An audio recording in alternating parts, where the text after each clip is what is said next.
Olá, vamos falar um pouquinho sobre fatos que envolvem comida e mundo espiritual paralelamente na Bíblia.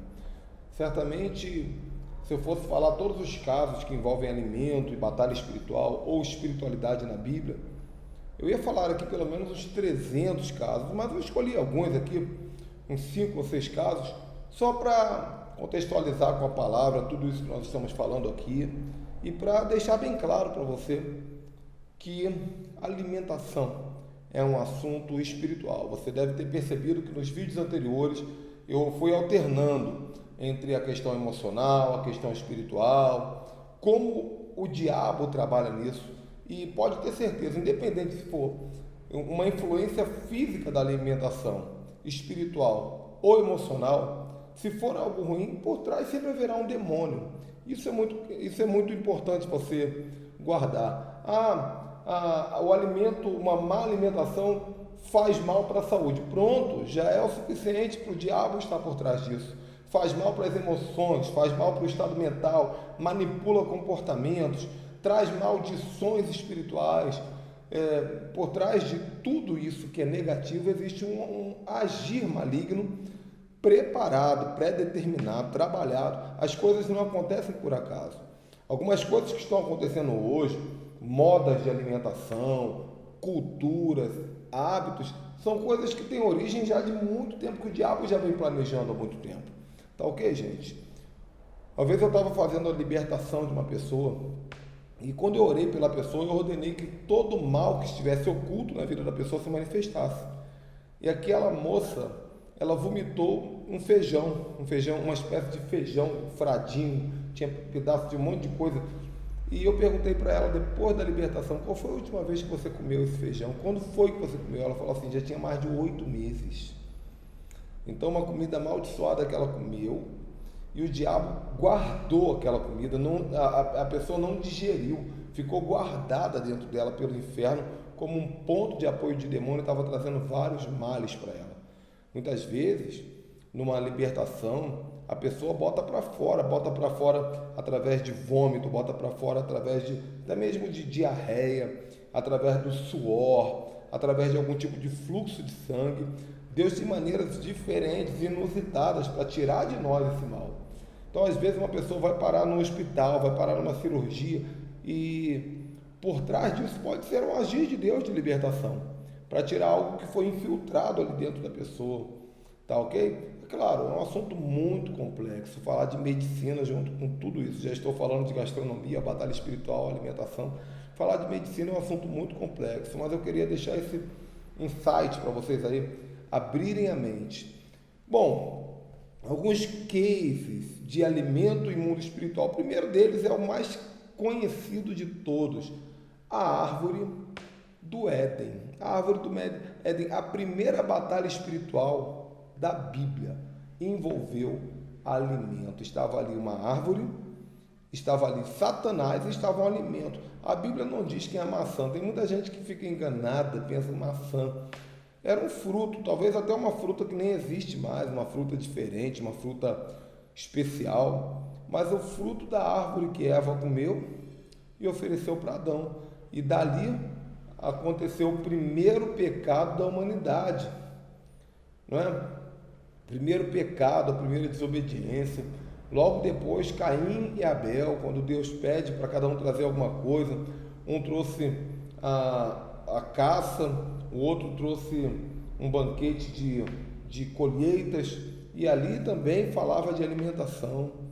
E você vai vendo isso na história. Eu falei para você sobre a rainha Esther, que fez um banquete para o rei Assuero. Agora tem um caso muito interessante que me chama a atenção na Bíblia, é o caso de Esaú e Jacó. Por quê? Porque Esaú abriu mão da herança espiritual, o seu direito de primogenitura, por causa de comida, por causa de uma receita. Olha o que eu falei no vídeo anterior sobre a negociação por trás da alimentação. Então Jacó, ele negociou com Esaú usando a comida, usando a mesa. Olha, tá aí, cara. E o apetite encheu os olhos, seduziu. Esaú abriu mão da sua armadura, distraiu e largou a sua primogenitura. era para ter sido Deus de Abraão, Isaac e Esaú, e se tornou Deus de Abraão, Isaac e Jacó, que de ser usurpador passou a ser, pela graça de Deus, o pai de Israel, né? ou o próprio Israel, Deus de Isaac, Abraão e Israel. Um outro caso muito comum, muito conhecido que me chama a atenção é de Gideão.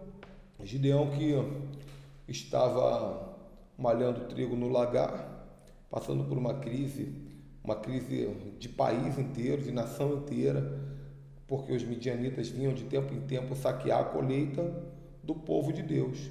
E Gideão, na verdade todos se escondiam, tentavam proteger o que sobrou das suas colheitas sem os midianitas verem. E Gideão estava malhando trigo no lagar, e aí o Senhor apareceu na forma de um anjo para Gideão e trouxe a palavra profética, trouxe a promessa que ele seria um libertador. E Gideão, ele falou: olha, Senhor, se o Senhor é comigo, me espera então que eu vou trazer algo para o Senhor. Veja bem, Gideão estava falando com o anjo, e o anjo disse: eu esperarei. O anjo podia ter falado: não precisa esperar não, a palavra está dada, eu vou embora. Mas o anjo disse: eu esperarei. Aí Gideão foi em casa, preparou três alimentos, 3 receitas. Uma de carne, talvez um assado, uma carne assada, né? A segunda de bolos, de pães, e uma sopa, um caldo. Gideão trouxe tudo, colocou numa mesa de pedra, e o anjo esticou o bordão e consumiu aquele alimento que subiu para a eternidade.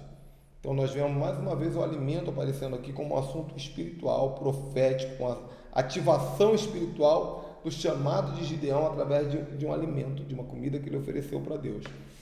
Os sacrifícios que eram colocados, que eram feitos para Deus, porque na verdade eu tenho um curso inclusive só sobre conquista de território muito interessante, onde eu falo sobre atos proféticos, e 99% das feitiçarias, das bruxarias, do que o diabo faz nos terreiros, tem base nos atos proféticos de Deus.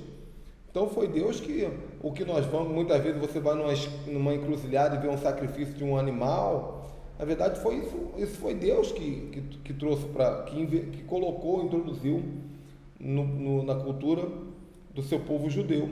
Então, o sacrifício era feito como o que nós chamamos de churrasco nos dias de hoje. Um altar, que era a churrasqueira de pedra, com brasas, e o animal, de acordo com as orientações de Deus, era queimado, assado, a fumaça subia para Deus, e parte daquela comida era entregue para o povo de Deus, aliás, para os sacerdotes comerem. Também tem a Páscoa. A Páscoa é um outro exemplo, a Páscoa da libertação do Egito, que Deus mandou as famílias se reunirem e comerem. Deus colocou regras proféticas nessa alimentação para que o povo pudesse ser blindado. Olha a comida como blindagem, blindado contra o anjo da morte que passaria pelo Egito. Daniel também, que fez o jejum, comeu as comidas direcionadas por Deus e, ao invés de ficar mais fraco, ele ficou mais forte. Nós vamos ter um vídeo falando sobre os alimentos que fortalecem. Tem algo muito interessante aí mais pela frente. Samuel, que quando Saul perdeu, quando as jumentas do pai de Saul haviam sido perdidas, e Saul saiu à procura das jumentas, e no caminho ele encontrou o profeta Samuel. E Samuel falou: olha, come comigo primeiro hoje, que é aquela comida que eu falei do sacerdote. Come comigo hoje primeiro, e amanhã eu vou te dizer o que Deus vai fazer na sua vida. Então primeiro tinha que ter aquela alimentação para ativação espiritual, um ato profético. Também tem a Páscoa cristã, não a Páscoa católica, que é amaldiçoada, a Páscoa do ovo é amaldiçoada, mas a Páscoa cristã, que é uma simbologia da libertação do Egito, que na verdade é a Páscoa judaica que nós trazemos para nós, que é a comida cabeça de peixe, ervas amargas e tantas outras comidas da cultura judaica. E o principal de tudo, a Santa Ceia. A Santa Ceia, que na verdade Não é, quando Jesus estava comendo o pão e bebendo vinho, aquilo ali na verdade era o lanche comum daquela época. Eles comiam pão mesmo, pão, eles repartiam pão na mesa e bebiam vinho, que era o suco de uva, o vinho mosto. Então aquilo era comum. Jesus estava no meio do lanche e Jesus falou: olha, toda vez que vocês forem fazer memória de mim e fizerem esse pensamento sobre como vocês estão, comam do pão, bebam do vinho. Mas Jesus não estava ali instituindo o pão e o vinho como alimentos da ceia. Jesus estava falando: toda vez que vocês comerem e beberem. Então, na verdade, toda vez que nós comemos e bebemos, você está comendo uma macarronada com suco de laranja, você está comendo e bebendo. É o seu jantar, é o seu almoço. Você está comendo um pão com mortadela e um café com leite. Você está comendo e bebendo. Essa é a palavra original. Aí, é claro, nós instituímos como ato profético da igreja cristã a ceia do pão, a ceia do vinho. É um ato profético para simbolizar aquele momento de Jesus. Mas o que Jesus falou é o seguinte: toda vez que vocês estiverem se alimentando, se conectem comigo e se purifiquem dos seus pecados. Se tiver um problema com o irmão, peça perdão, e aquela coisa toda que nós sabemos sobre a Santa Ceia. E lá em Apocalipse, Jesus, ele diz para uma igreja: quem me dera se você fosse quente ou frio, mas como é morno, vomitar-te-ei. Jesus está falando de comida mais uma vez aqui. Jesus está fazendo uma comparação de comida, porque uma comida quente é bom de comer. Você vai comer uma moqueca, um peixe, é quente. Você vai comer uma feijoada, ela tem que estar quente, não pode comer gelada. Você vai comer uma salada, é gelado. Você vai comer uma sobremesa, é gelado. Não pode estar quente. Agora, tanto a comida quente quanto a comida fria, se você servir ela morna, ela dá ânsia de vômito.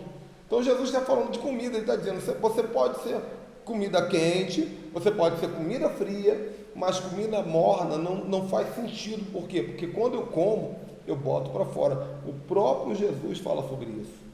Jesus fala sobre o pão da vida, ele fala sobre ele ser o pão.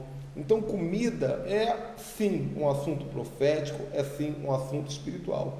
Pensa nisso com carinho e comenta no nosso grupo. E no próximo vídeo vamos aprofundar bastante a conversa.